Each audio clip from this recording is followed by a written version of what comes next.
Hello, bonjour, tanse. I'm Paula Simons, an independent senator from the province of Alberta, and I am delighted to welcome you to Amesquitchewa-Hagan, that's Edmonton, here in the heart of Treaty 6 territory. And I'm delighted to welcome you on my 2021 COVID-compliant Jane's Walk, a tour of one of the jewels of my neighborhood, Coronation Park. The park, as you might guess, takes its name from the 1953 coronation of Queen Elizabeth II. It's a name that gestures back to a time not long after the end of the Second World War, when Edmonton felt a much closer connection to the British Empire. Someone had the bright idea of making the paths through the park form the shape of a royal scepter, so it looks very cool from the air, even if the curved and winding walks can make the park a bit of an adventure to navigate. But actually, the city of Edmonton first acquired this land in 1906, and for years it was a much simpler place, known simply as West End City Park. Unlike most of Edmonton's parks, which are connected to the North Saskatchewan River Valley, Coronation was built on land at what was then the northwest edge of the city, and created to be a walking distance amenity for the fast-growing, post-war suburbs all around it, neighborhoods including North Glenora, Woodcroft, Inglewood, McQueen, and Dovercourt. And its 35 hectares came complete with tennis courts, a cricket pitch, a playground, and picnic sites. Over the years, Coronation Park has also developed a collection of some of the best of Edmonton's modernist architecture. And today I'm going to be taking you on a guided video tour of some of its glories and its absurdities. Let's start at Ross Shepherd Composite High School, which just happens to be my own alma mater. The school, which opened in 1956, was designed by the Edmonton engineering and architecture firm Rensa and Minsos, named for its founders, Egil Rensa and Fred Minsos. Rensa came from a small fishing village in northern Norway. Minsos had been born in Canada to Norwegian immigrant parents and then returned to Europe for his education. They had both arrived in Canada after the Second World War, part of the great wave of post-war European émigrés who had put such a strong stamp on the cultural and architectural life of this city. Rensa and Minsos designed the high school in the international style, with a flat roof and clean horizontal lines, and a particularly horizontal emphasis in the window placement. The red brick building is accented by this dramatic, curving fieldstone feature wall. A beautiful piece of design I never properly appreciated when I was 15 and a student here.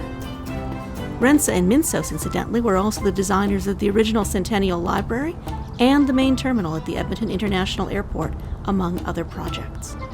In 1967, in honor of Canada's centennial, the school raised this remarkable totem pole, carved by Charles Dudoward of Port Simpson, British Columbia, a painter, carver, and hereditary chief of the Shimsham Nation. As a teenager, I confess, I was somewhat embarrassed by the pole. I felt we'd culturally appropriated it. After all, Edmonton is a long way from Port Simpson. Edmonton is home to the Cree, the Nakota Sioux, the Saulteaux, the Blackfoot, the Métis Nation. So why do we have a totem pole when totem poles have no history here? Now that I'm older, if not wiser, I'm happy just to appreciate the majesty of this remarkable centennial gift, created by an acclaimed Indigenous artist. It's shaped from a 13-meter cedar log and weighs roughly 3.5 metric tons. It features carvings of an owl, a grizzly bear, and a warrior ripping the flukes off a sea lion. And it's topped by a mighty thunderbird with a 3.5-meter wingspan, the thunderbird who is still the Shep mascot. Now, heading west of the high school, you'll find the building once known as Coronation Pool, renamed now the Peter Hemmingway Fitness and Leisure Center in honor of its remarkable architect, Peter Hemmingway. He was another post-war expat who left his home in Britain in 1955 to build a new life here and to help build a new city at the same time. A two-time winner of the prestigious Massey Medal in Architecture, he was a little obsessed with pyramids. He's the architect who gave Edmonton our signature Matart Conservatory and also our late-lamented Central Pentecostal Tabernacle. But this swooping pyramid, with its tinted mirror glass and its heavy wooden beams, is his most remarkable achievement. In 2012, this building was honored by both the Heritage Canada Foundation and the Royal Architectural Institute of Canada as a national landmark, and awarded the Prix du XXe siècle as one of Canada's most important buildings of the 20th century. alongside such structures as Habitat 67 in Montreal and Toronto's CN Tower. It is magically beautiful on the outside. And while it's closed right now because of the pandemic, I can personally attest that it's even more beautiful on the inside. There is something magical about swimming as you gaze out onto rolling green hills and saucy jackrabbits. Instead of feeling like you're swimming in a concrete bunker, you feel like you're nestled inside some kind of organic form, like the ribcage of a giant whale. This was also a centennial project, although it didn't actually open until 1970. But it remains one of Edmonton's most bold and playful buildings, and even an amateur photographer like me can't take a bad picture of it. Now we're headed north to the heart of the park and this wonderful otherworldly gem, the Queen Elizabeth Planetarium. The building was commissioned in 1958 by City Council to commemorate a visit from Queen Elizabeth and Prince Philip. The Queen herself dedicated the site in 1959, and when it opened in September of 1960, it was Canada's first public planetarium, and it was cited, literally, as the crown jewel in the Coronation Park scepter. Now let's give you some context. In 1958, let's recall, U.S. President Dwight Eisenhower had launched NASA and the American space program. In 1959, the Soviets launched Luna 2, the first space probe to hit the moon. It was the era of TV shows such as Flash Gordon and Buck Rogers, of films like Plan 9 from Outer Space and Forbidden Planet. And this planetarium captured that starry-eyed zeitgeist. Designed by the official city architects Robert Faulkner Duke and Walter Tefler in the mode of structural expressionism, the round of glass and gold building with its dramatic signature dome still looks like a flying saucer. With its raised entrance, it seems to hover above the ground. The floor-to-ceiling windows are set in gold, anodized aluminum frames. The sides are clad in rustic-cut fieldstone blocks, and the inside, although you'll have to take my word for it, is finished with multicolored hardwood and terrazzo floors.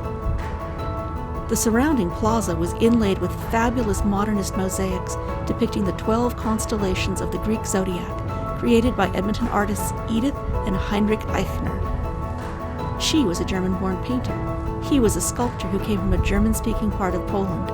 They arrived in Edmonton in 1959, like many leaving war-ravaged Europe for a new life here, and they often collaborated on their works. These now aging mosaics, done largely in local stone in an abstract primitive style, seem now like ancient artifacts from a lost and magical realm. This little jewel of a building closed in 1983 when the new Science Centre got ready to open its doors, and for almost 40 years the building sat largely abandoned, but it is now at last in the middle of a major renovation and renewal, and when COVID is over, we may finally be allowed back inside and back to our future. Now we're off to visit Coronation Park's most quirky art installation, known as Long Baro 6. If, like me, you don't actually know that much about contemporary art, you might be forgiven for thinking this was a drainage ditch. But it's actually a steel and earth sculpture by the late Vancouver artist Barry Cogswell, another British expat who had emigrated to Canada in 1969. The piece was created here in 1976 as part of the Commonwealth Structural Symposium attached to Edmonton's Commonwealth Games. This piece, which I swear is not a drainage ditch, was inspired by the Marlborough Downs in England, where Cogswell grew up, and by their long barrows and round barrows, prehistoric stone and earth burial mounds from the Neolithic Bronze Age. Cogswell once wrote that he wanted those who viewed this piece to experience what he called, quote, that feeling of being a trespasser in a land of wonder, a place where the past is still present and where the land is hallowed and sanctified by the beings who dwelt there and by the rituals they enacted. And yet, I can't help feeling there's something a bit peculiar, or at least ironic, in transplanting ancient British history and embedding it in a land which has its own authentic history, its own ancient burial traditions. But maybe Long Baro is no more out of place than a Shimsham totem pole, or the Greek zodiac, or a lawn bowling green with an artificial green lawn, the only green lawn to be seen this early in an Edmonton spring.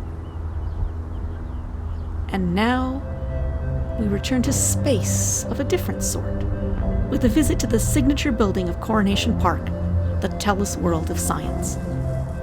The striking main building was opened in 1984, and its futuristic form was created by Alberta's own internationally acclaimed Indigenous architect, Douglas Cardinal.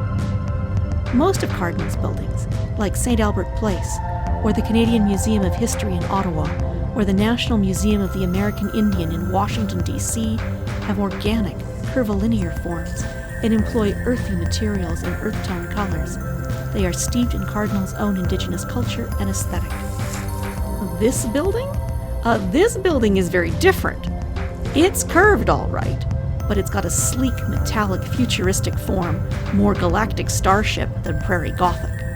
The Science Center and its adjoining observatory have that Millennium Falcon, USS Enterprise edge and energy, and they go boldly where no Edmonton architect, including Cardinal, had gone before. The very popular Science Museum has seen a number of additions, but the current redevelopment, dubbed the Aurora Project, is a $41.5 million renewal and expansion designed by Edmonton architect Donna Clare, who also designed the new downtown Royal Alberta Museum. She's the first female architect to have her work showcased in Coronation Park. The Aurora Project is scheduled to open to the public in the spring of 2022. The Aurora Project isn't the only new building coming to Coronation Park. For years, the City of Edmonton has been working on plans for a new Velodrome, indoor running track, and expanded recreation centre to be placed between the Hemmingway Pool and the Queen Elizabeth Planetarium. If all goes as planned, it's supposed to open in 2024. Perhaps we'll have to pay a return visit then to see how it's shaping up. And ladies and gentlemen, that concludes our walking tour of Coronation Park, our Jane's Walk. If you're in Edmonton, why not head out and walk its curved paths under its mighty trees? And if you're not in Edmonton, well, we'll be waiting for you. I'm Senator Paula Simons. Thank you for watching. Thank you for walking. Merci, and hi hi.